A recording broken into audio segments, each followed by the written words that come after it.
Good afternoon, and really appreciate you providing me with the opportunity to share a few words regarding the drug development paradigm for ultra-rare diseases. I'm here today as the Chief Regulatory Officer for BridgeBio Pharmaceutical, and also a former regulator with the Food and Drug Administration, and a person whose family has also been impacted by a rare disease.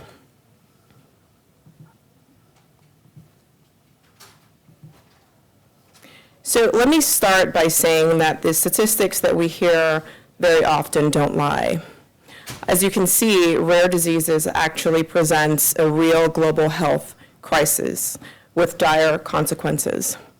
In 2021, for the first time, the United Nations General Assembly adopted the first ever resolution on addressing the challenges of persons living with a rare disease and their families, with the hope of making a difference for the over 400 million people suffering from a rare disease globally. The resolution was adopted by all 193 UN member states and is the first UN document to recognize the specific challenges of people living with a rare disease. Here in the US, 1 in 10 Americans are impacted by a rare disease, which means that many of us here in this room either have a rare disease or know someone impacted by a rare disease, whether friends, family, neighbors, or colleagues. There are now over 10,000 identified rare diseases, and what is staggering about this statistic is that still over 95% of these diseases have no available treatment. With more than 95% of rare diseases without a treatment, I challenge us all in this room to ask the critical question, why? Why do the vast majority of patients with a rare disease continue to have no viable options for treatment of their condition? And collectively, what can we do to change this? At BridgeBio, along with other industry biotechs, we believe that we have a meaningful role to play in changing the trajectory for the rare disease community. BridgeBio Pharma is a Bay Area biotech company founded in 2015. Our goal is to discover, create, test, and deliver transformative medicines to treat patients who suffer from genetic diseases with clear genetic drivers. In 2021, just 6 years after the company was founded, we received our first 2 approvals, what is notable is that both approvals were for ultra-rare diseases. The first approval was for molybdenum cofactor deficiency type A, an ultra-rare metabolic disorder presenting in just the first few days of life, causing intractable seizures, brain injury, and death in early childhood around the age of 4. The approval was based on clinical trials that showed a meaningful increase in survival compared to the natural history of the disease. The second product was approved in the same year for another ultra-rare disease, FGFR2 fusion-driven cholangiocarcinoma, representing just 15 to 20% of the 20,000 people in the US and EU with cholangiocarcinoma. This approval was granted under the accelerated approval pathway.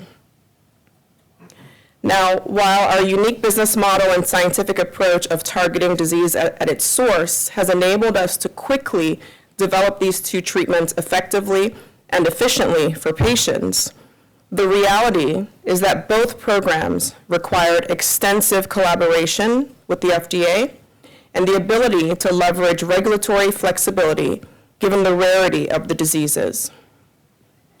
As mentioned, the first approval leveraged natural history as a comparator instead of a placebo control. The second leveraged accelerated approval to bring treatments to patients. Arguably, neither of these treatments would have been made available if the necessary regulatory flexibility was not applied.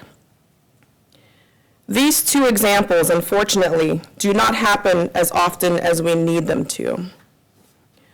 More often than not, as already mentioned, programs are ended prematurely due to insurmountable complexities presented in the development and regulatory pathway.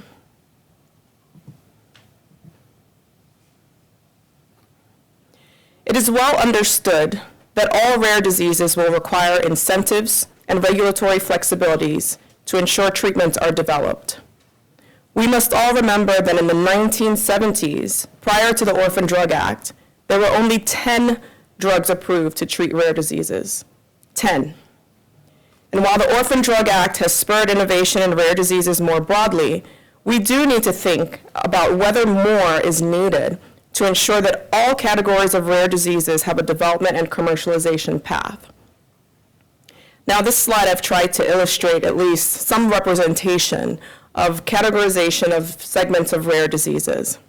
However, there's no clear definition of these categories of rare diseases.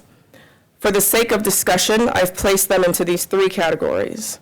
First being just more broadly encompassing everything under rare, representing people under 200,000 people.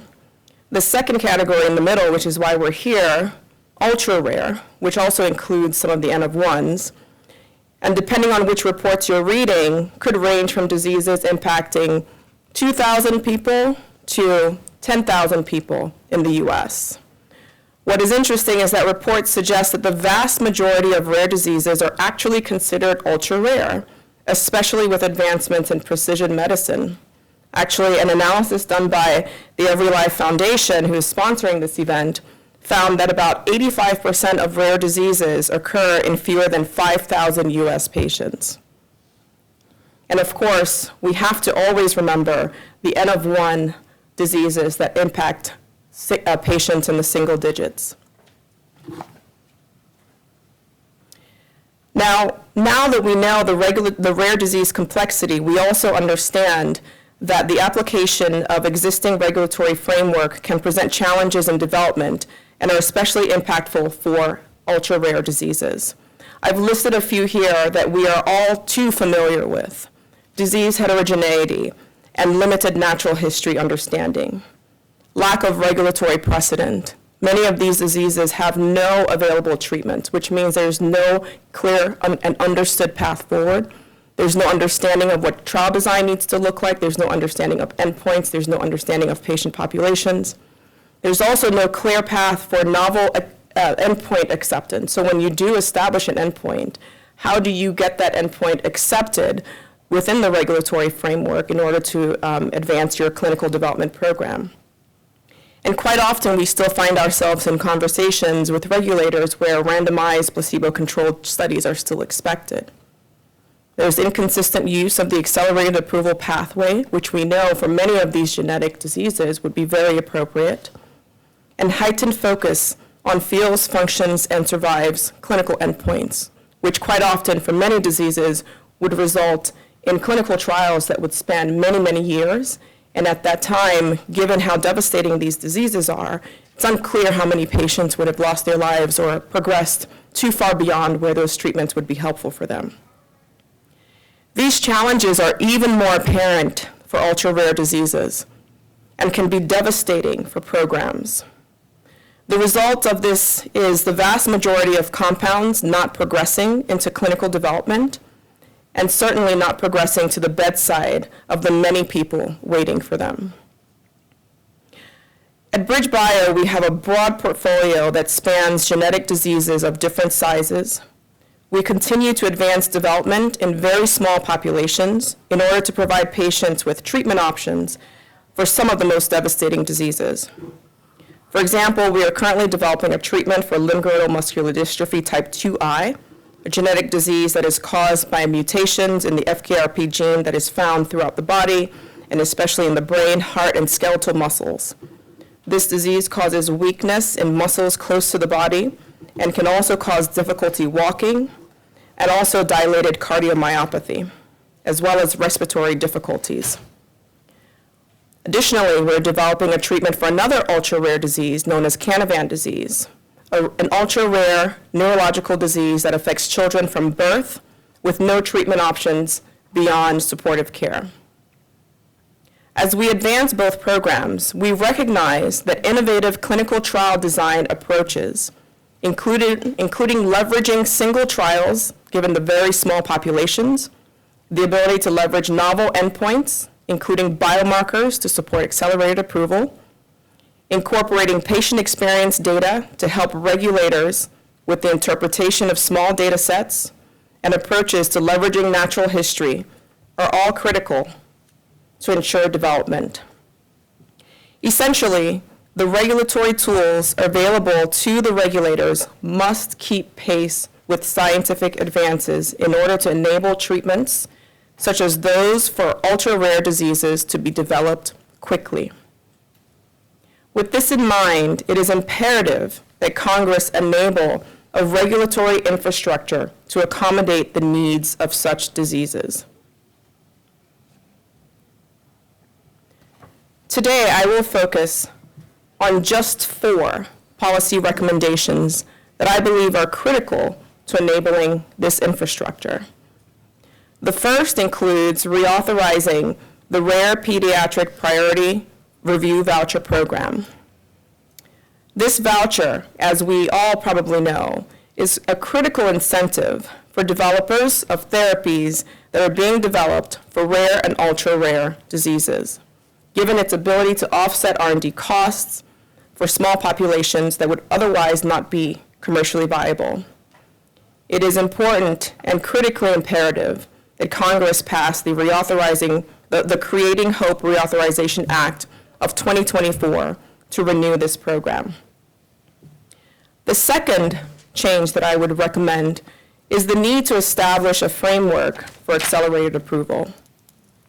We've all heard probably about the term primary disease activity biomarkers, which has been coined by Emil Kaklis at Ultragenics, essentially biomarkers that are at the root cause of disease, as an important option when clinical data are impossible or impractical to collect in the context of a clinical trial. New legislation implementing a primary disease activity biomarker framework for accelerated approval could greatly improve the development of therapies for rare and ultra-rare diseases.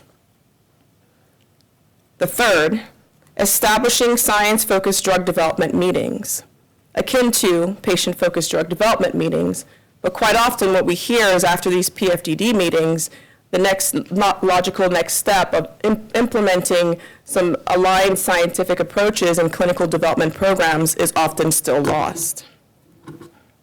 With over 10,000 rare diseases, it is unreasonable for us to expect that FDA reviewers will be experts in every rare disease, or that they have even encountered a patient with the disease that they are now charged with making the most critical life-changing decisions.